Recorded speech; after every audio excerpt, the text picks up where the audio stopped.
Otra aplicación interesante del teorema de Torricelli es el chorro hacia arriba.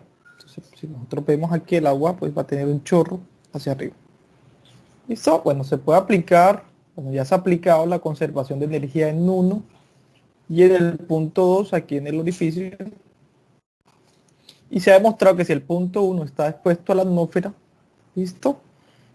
Bueno, se puede calcular la velocidad en el punto 2 con esta fórmula, este es el teorema de Torricelli, ya eso lo hemos deducido en la clase anterior, ¿listo? Entonces, el análisis del chorro, como si nosotros despreciamos las pérdidas por fricción, por eh, contracción, bueno, por acá este pequeño contracción del flujo, bueno, se acaba de haber cierta turbulencia que va a hacer que el fluido pierda energía, lo que le llaman pérdidas menores o pérdidas localizadas. Listo, bueno, eso es otra unidad que la vamos a ver. Sin embargo, bueno, si no hay pérdidas, el chorro va a alcanzar hasta la misma altura del depósito de agua, ¿cierto? Del fluido que está contenido en ese recipiente. Va a llegar a la misma si no hay pérdida, pero realmente lo que ocurre en la realidad es que el chorro no va a llegar justo allí, sino llega un poco más abajo por las pérdidas. ¿Listo? Sin embargo, acá estamos idealizando esa parte que no hay pérdidas. Si no hay pérdida, pues el chorro va a alcanzar hasta ese punto.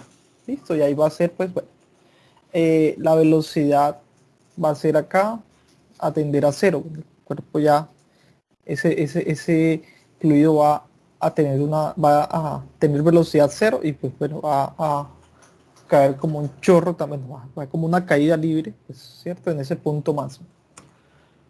Bueno, eh, bueno, se podrían plantear las ecuaciones de conservación de energía en el punto 2 y en el punto 3. Entonces, noten que los índices 2 hacen referencia a el punto 2 justo acá en el orificio y el punto 3 de este lado derecho hace referencia a la altura donde llega el chorro, ¿cierto? Bueno, ahí nosotros podemos analizar pues que como en el punto 2 y en el punto 3 están expuestos a la atmósfera, ya salen del sistema, entonces las presiones son cero, ¿cierto?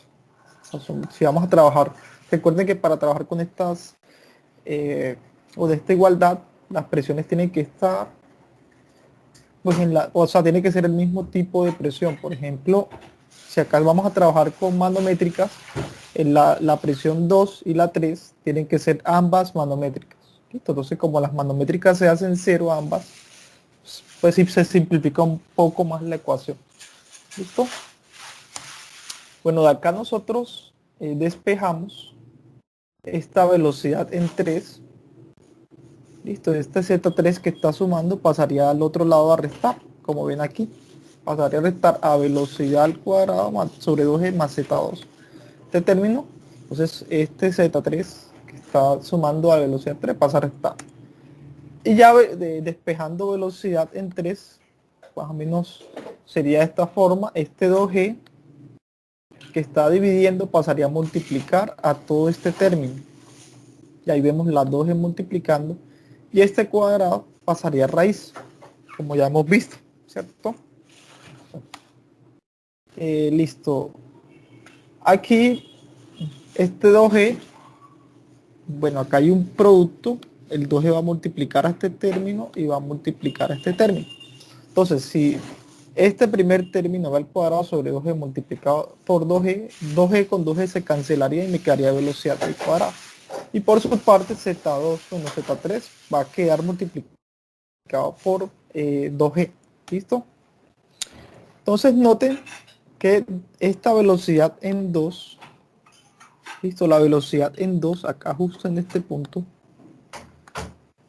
esta recuerden que depende de la altura, ¿cierto? Entonces ya hemos visto que la velocidad en 2 se puede calcular como 2, la raíz de 2 veces por la gravedad por altura. Y por ende, nosotros podemos elevar ambas ambos lados de la igualdad al cuadrado. ¿Listo? Y acá me va a quedar velocidad al cuadrado. Y acá esta raíz con el cuadrado se cancela. Entonces velocidad al cuadrado es 2 veces la gravedad por altura. Entonces velocidad en 2 al cuadrado es 2 veces la gravedad por la altura. ¿Listo? Y acá vemos que Z2 menos Z3. Entonces Z2 menos Z3. O sea, Z2 menos Z3 va a ser menos H. ¿Listo? Porque Z3 menos Z2, ¿cierto? La altura, esta Z3 menos Z2 va a valer H, esa diferencia de altura. ¿Listo? H, pero como en este caso es Z2 menos Z3, me va a dar menos H. ¿Listo? Menos H. Y esta menos H es lo mismo que Z2 menos Z3. Y ustedes noten que acá vamos a tener que 2 veces la gravedad por altura, y acá tenemos más por menos es menos, y acá me da menos 2 veces la gravedad por altura. Entonces 2 veces la gravedad por altura menos 2 veces por la gravedad por altura, ¿cuánto me da? ¿Cuánto me da este término?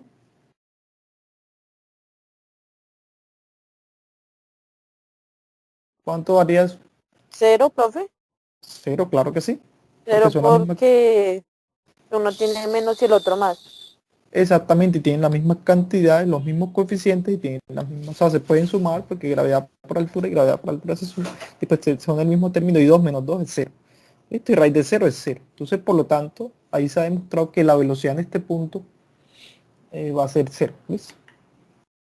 Bueno, en este caso es, eh, listo, el resultado, como dice, comprueba que el chorro llega a la altura máxima, H. Listo, bueno, si no hay pérdidas de energía, pero en la realidad siempre va a ser un poco más bajo por las pérdidas. Va a depender de qué tanto el sistema está perdiendo energía. Listo. Eh, bueno, si quieren más altura, o si quieren que el chorro llegue a una altura mayor, pues ¿qué habría que hacer? Listo, si quieren que el chorro llegue en lugar de acá en 3, que llegue a una altura más elevada, 4 por ejemplo.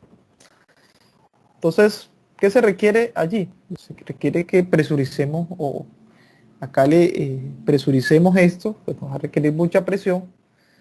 O la otra es colocar una bomba, ¿cierto? Colocar una bomba aquí que impulse más agua hacia arriba.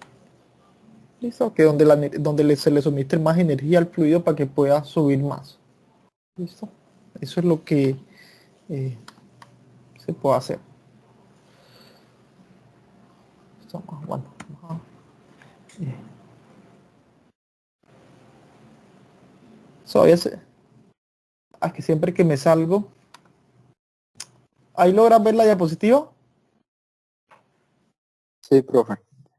Que disculpe, que cuando siempre me dejo, salgo de la, no sé por qué se me sale, me deja de compartir. Acá, este problema es un ejemplo del libro de Mott, lo pueden consultar. Ahí dice, por medio de un sistema similar que se muestra en la figura, calcule la presión de aire que es necesario sobre el agua, o sea que hay una debe haber, casi está presurizado, a fin de que el chorro llegue a 40 pies. ¿Listo? Bueno, 40 pies por arriba de esta salida, o sea, acá este orificio. Y la profundidad H, esta H del nivel del agua es de 6 metros, de 6 pies, perdón. Entonces, de 6 pies, como ya hemos visto en el teorema, si no tuviera acá presión, ella va a llegar, y si no hay pérdida, va a llegar a los mismos 6 pies, ¿cierto? Pero como se quiere elevar a 40 pies, pues va a tener que inyectársele presión, ¿cierto? O suministrar presión al líquido en ese contenedor, ¿vale? En este caso, bueno, ahí podemos aplicar la ecuación de energía entre el punto 1 y 3. O sea, ahí, bueno, la presión en 1 si hay una presión, ¿listo? Bueno, la presión en 3 se cancelaría. De esta forma, pues podrían despejar la velocidad en 3. Pero en ese caso, pero acá nos interesa a nosotros es ¿Cuál sería eh, pues esa presión requerida acá? ¿Listo? Entonces la presión, la altura, esta altura, bueno, a ver, vamos a ser un poco más simple con esta altura h, vamos a llamar esta altura h de 40 pies, ¿cierto? Esa altura h de 40 pies, vamos a llamarla así, y tenemos una h pequeña de 4 pies. ¿Listo? Entonces, bueno, si tenemos una altura, perdón, de 6 pies, la h, si no tuviera esta h, si llamamos acá esta h, sería los mismos 6 pies. ¿Listo? Pero ojo, como acá va a haber cierta presión, entonces recuerden que a esa altura pequeña de 6 pies le tenemos que sumar la carga de presión. ¿Listo? Entonces, esa altura va a ser los 40 pies, ¿cierto? Queremos que el chorro llegue a 40 pies, entonces esa altura es 40 pies. Sin embargo, se dispone de una altura pequeña de ¿cuánto? De 6 pies. Una altura al nivel de agua de 6 pies. Este es de 6 pies. ¿Listo? Y en este caso, con esta ecuación, se puede resolver el problema. Acá tenemos que encontrar una presión o una carga de presión de tal forma que al sumarla con 6 me dé 40. ¿Listo? Entonces, de aquí despejamos bueno, esa carga de presión. Entonces, presión en 1 sobre el peso específico más la altura de agua en el tanque es igual a la altura total, que es, bueno, en este caso es 40 pies, que es la altura que se quiere elevar. Entonces ya se tiene esa altura H grande, 40 pies, y H pequeña, de 6 pies, que son las indicadas. Entonces, presión en 1 sobre peso específico va a ser, si nosotros despejamos, va a ser 40, este que está sumando más H pasaría a restar al 40, ¿cierto? Entonces va a ser 40 menos H, pero H vale ¿cuánto? H vale 6. Entonces la carga de presión tiene que ser de 34 pies. ¿Listo? Pero acá lo que nos está pidiendo el problema es cuál sería la presión del aire que hay que suministrarle al depósito. ¿Listo? Entonces, para ya encontrar la presión, simplemente es este peso específico que está dividiendo pasaría a multiplicar. Entonces me va a quedar 34 por el peso específico. Pero bueno, va a quedar 34. Este peso específico que está dividiendo pasaría a multiplicar al 34, que es como lo vemos aquí. Pero este peso específico va a depender. Ustedes lo pueden leer directamente en las tablas. Estamos trabajando con el sistema de los Estados Unidos. Entonces aquí vamos a una tabla. Eso va a depender también de la temperatura del agua. Acá vamos a tomar la estándar, con una temperatura bueno, el agua no varía mucho de densidad, entre los 10 a 20 grados Celsius, ¿cierto? No varía con respecto a la temperatura muy significativamente a temperaturas ambientales. Bueno, temperaturas sí van a cambiar, pero en este caso, con una temperatura ambiente, pues puede estar en este rango. ¿Listo? Es análogo a cuando decimos que el agua tomamos la densidad como 1000 kilogramos metros cúbicos. ¿Listo? Porque en realidad, si trabajamos con temperaturas de 90, de 20, va a estar cercano, va a ser 990 o 980, dependiendo de la temperatura, pero están cercanos a 1000, ¿cierto? En la temperatura que estamos en las temperaturas ambientes, ¿cierto? En este caso, acá vemos libras, pies cúbicos, sería ese peso específico del agua, lo pueden consultar en las tablas, ¿cierto? Si ustedes conocen la temperatura del sitio en el que están analizando este sistema, por ejemplo Girardot, van a la temperatura promedio de Girardot, digamos que sea 25, ¿cierto? Y con 25 grados pueden leer ustedes en tablas este valor del peso específico del agua. tanto en el sistema internacional como en el sistema de los Estados Unidos. En este caso, debemos trabajar en el sistema de los Estados Unidos porque el pie son unidades de longitud es del sistema de los Estados Unidos. ¿Listo?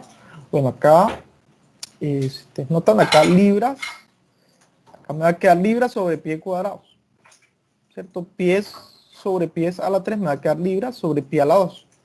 Pero este pie a la 2, libras sobre pie a la 2, en el sistema de los Estados Unidos, bueno, la unidad de presión es el PSI, ¿cierto? Ustedes ven en los manómetros PSI, pero el PSI es libra sobre pulgada cuadrada. Libra sobre pulgada cuadrada, pero como acá tengo libra sobre pie cuadrado, tengo que convertir ese pie cuadrado a pulgada cuadrada. Un pie cuadrado equivale a 144 pulgadas cuadradas. Entonces, 34 por 62.4 sobre 144 da 14.73 libras pulgadas o 14.73 PSI. Listo, se requiere una presión de 14.13 PSI, pero presión manométrica. Es decir, se requiere una presión 14 veces, bueno, más 14.73 PSI por encima de la presión atmosférica. ¿Listo? Se recuerden que si esto estuviera a presión atmosférica, la presión manométrica me va a marcar 0. ¿Listo? Pero como está presurizado, entonces la presión manométrica me va a marcar con el manómetro 14.73 PSI. Y pues bueno, eso se requeriría allí, se requeriría 14.73 PSI para que esto, el chorro llegue a 40 pies. Bueno, y asumiendo que no hay pérdida de energía, ¿listo? Pero en caso de que haya pérdida de energía, pues hay que sumarle a este 40 pies lo de la pérdida de energía para que el sistema requiera presión, ¿cierto? Para que llegue a ese 40. No sé si tengan dudas hasta el momento.